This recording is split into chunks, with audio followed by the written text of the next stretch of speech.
नमस्कार दोस्तों, easy lotion में आपका फिर से स्वागत है। मैं एडवोकेट दीपक आज आपको बताऊंगा कि केस लॉ या साइटेशन कैसे पढ़ते हैं। जी हाँ दोस्तों, आप सबने जो है आपके वकील से सुना होगा। अगर आप खुद वकील हैं, जूनियर वकील हैं, तो अभी शायद आपको ना भी पता हो कि भाई केस लॉ को कैसे पढ़ते हैं।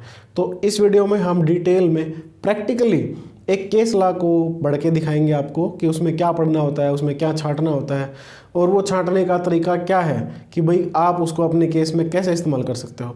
तो दोस्तों पहले मैं आपको बता दूं कि ये केस लॉ आते कहाँ से हैं। जैसे आप हर रोज़ न्यूज़पेपर देखते हैं, न्यूज़पेपर में वो सारी घटनाएं होती हैं जो पहले दिन हो रखी होती हैं रात के 12 बजे से पहले। तो इसी प्रकार वकीलों के भी जर्नल जो है वो आते हैं। जैसे मान लीजिए वो अलग अलग पब्लिकेशन के होते हैं। जैसे उन जर्नल्स के नाम मैं आपको बता देता हूँ 2-4। जैसे AIR है, all India reporter, supreme court cases है SCC, और उसी प्रकार जैसे RCR है, recent civil reports, Punjab law reporter है PLR। तो इस प्रकार अलग अलग जर्नल जो है हाई कोर्ट और सुप्रीम कोर्ट के केसेस को वो इकट्ठे कर लेती है और उनको जो है पब्लिश करती है अपनी मंथली पार्ट में। अब जो जर्नल पब्लिश होती है उसमें जो है हम केस को पढ़ते हैं और हम देखते हैं कि क्या ये हमारे केस के फैक्ट के ऊपर लागू होता है, और अगर वो हमारे केस से के ऊपर जैसे मान लो फैक्ट मैच हो जाते हैं तो हमारे केस पे लागू हो जाता है। और हम जो है अगर वो फेवरेबल है तो हमारे केस में उसको आर्गुमेंट की स्टेज पे कोर्ट में दे सकते हैं, जिसको कोर्ट कंसिडर करता है और हमारा मुकदमा मजबूत हो जाता है। तो दोस्तों इस प्रकार अब एक केस में जो है क्या क्या होता है प्रैक्टिकली हम आपको एक केस लॉ पढ़ के ही दिखा देते हैं कि भाई एक केस लॉ को कैसे पढ़ा जाता है और किताब में उसको कैसे ढूंढा जाता है। तो चलिए हम एक किताब देख लेते हैं। तो दोस्तों प्रैक्टिकली हम आपके सामने केस लॉ ढूंढ के दिखा देते हैं, केस लॉ पढ़ के देख सकते हैं।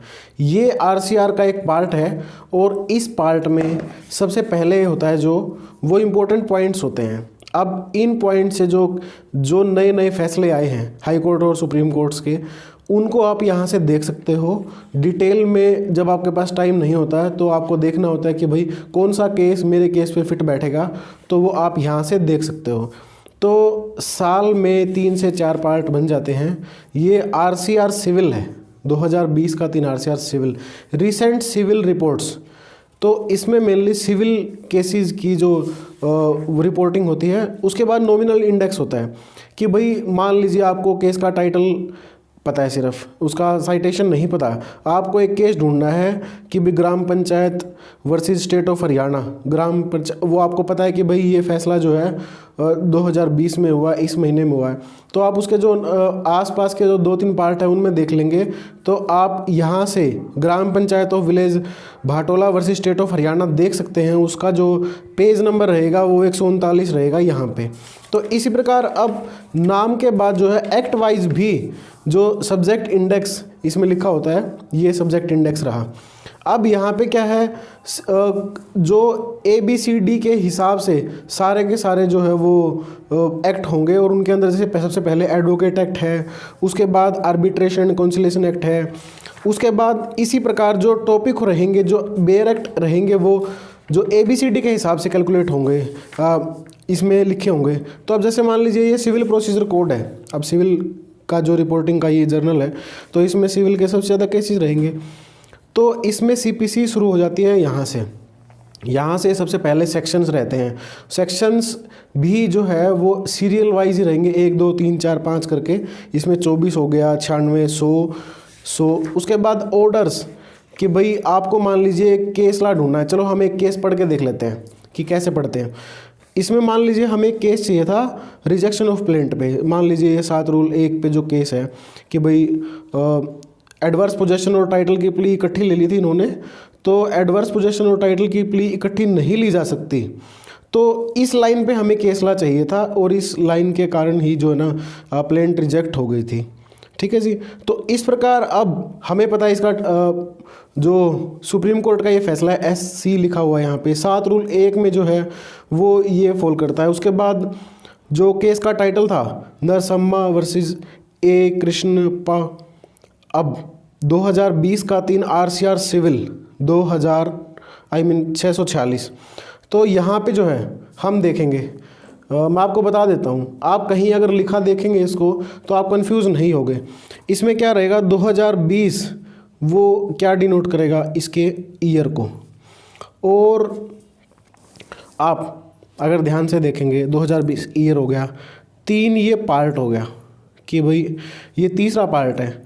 उसके बाद जो आरसीआर है, आरसीआर सिविल, ये जर्नल का नाम आ गया।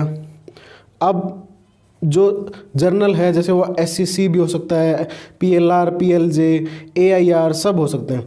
उसके बाद 646 जो रहेगा वो पेज नंबर होगा इसका, कि भाई आप इस जर्नल के तीसरे पार्ट में जो है इस केस को देख सकते हो और ये सुप्रीम कोर्ट का फैसला है। तो हम 646 पेज नंबर ढूंढेंगे। 646 में अब हम यहाँ से शुरू हो गया एक पेज, हम जाएंगे 646 पे। 646 पे केस का टाइटल आपको ध्यान है, केस का टाइटल जो है, अब देखिए ये आ गया 646। अब ये 2020 का 3 पार्ट है, तीसरा पार्ट है आरसीआर, रिसेंट सिविल रिपोर्ट्स है, ये आरसीआर सिविल है। और केस का टाइटल आपको यहाँ ऊपर भी लिखा मिलेगा, आपको जो सुप्रीम कोर्ट का ये फैसला है, इसके बाद ये किन जज साहब ने, किन जस्टिस साहब ने जो है इनका फैसला किया है वो यहाँ पे लिखा मिलेगा। केस का सिविल अपील नंबर, उसका डेट ऑफ डिसीजन आपको यहाँ लिखा मिलेगा। आप इसको जो सुप्रीम कोर्ट की ऑफिशियल साइट है वहाँ से भी डाउनलोड कर सकते हैं। अब ये केस का टाइटल हो गया यहाँ पे, ठीक है जी। उसके बाद जो उस केस में वकील पेश हुए थे वो वकील जो है ये यहाँ पे लिखे रहेंगे। इसमें for appellant PR Ramesh advocate, ठीक है जी। इसमें जो अशोक जी वकील साहब रहे हैं वो रिस्पोंडेंट के रहे हैं। और उसके बाद इम्पोर्टेंट जो लाइन रहेगी उसको ये हेड नोट बना के, हेडिंग बना के जो है ना इसमें दिखा देते हैं। तो अब हम आपको जो है ना एक्सप्लेन करने की कोशिश करेंगे कि एक केस लॉ को कैसे पढ़ा जाएगा। अब तक आपने सीख लिया कि भाई आप यहाँ तक कैसे पहुँचेंगे, यहाँ पे आने के बाद वो केस आपके काम का है कि नहीं है वो कैसे पता चलेगा। Plea of title and adverse position can not simultaneously taken and from the same date. अब एडवर्स पोजीशन के हमने वीडियो बनाए हुए हैं, ठीक है जी। आप एडवर्स पोजीशन की वीडियो देख के उसको पता कर सकते हो कि एडवर्स पोजीशन होता क्या है। तो ऐसे में अब अगर आपको लगता है कि भाई ये लाइन जो है ना आपके केस पे फिट बैठ रही है, ठीक है जी, तो आप क्या करेंगे, आप जो है ये केस को पहले डिटेल में पढ़ेंगे। ऐसा नहीं है कि आप इसको लोगे और कोर्ट में दे दोगे, क्या पता ये आपके खिलाफ हो आगे फर्दर अथॉरिटी। लेकिन जो उसको थोड़ा एलेबोरेट करेंगे यहाँ पे हेड नोट में। यहाँ पे जो ये लाइनें हैं ये आपको पढ़नी है। यहाँ से आपको पता चल जाएगा कि भाई इस केस में एग्जैक्टली था क्या।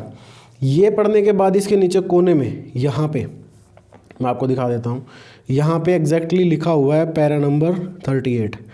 पैरा नंबर 38 का मतलब क्या है कि भाई ये जो लाइन है ना, ये लाइन जो छांट के अलग से जर्नल के रिपोर्टर ने निकाली हुई है, ये पैरा नंबर 38 में ढंग से एक्सप्लेन की हुई है। और आपको जब कोर्ट में आर्ग्यूमेंट करते हुए ये केस ला देना है, ये साइटेशन देनी है, इसके ऊपर स्ट्रेस डालना है, तो आपको पैरा नंबर 38 जो है वो ज़रूर देखना है। तो अब पैरा नंबर 38 जो रहेगा वो इस अथॉरिटी का हम देख लेते हैं। ये हो गया पैरा नंबर 38, ये यहाँ से शुरू होता है। अब पैरा नंबर 38 में ये सारी बात लिखी हुई है। उसके बाद हमें जो है ये 38 नंबर पैरा है वो डिटेल में पढ़ना है और कल को इसको जैसे हाईलाइट करके भी हम कोर्ट में पेश कर सकते हैं। तो दोस्तों अब आपने सीख लिया है कि भाई कैसे आप एक केस लॉ को पढ़ेंगे, उसके अंदर आपको क्या देखना होता है और उसके अंदर क्या खास चीज़ें होती हैं जो कोर्ट में बतानी होती हैं।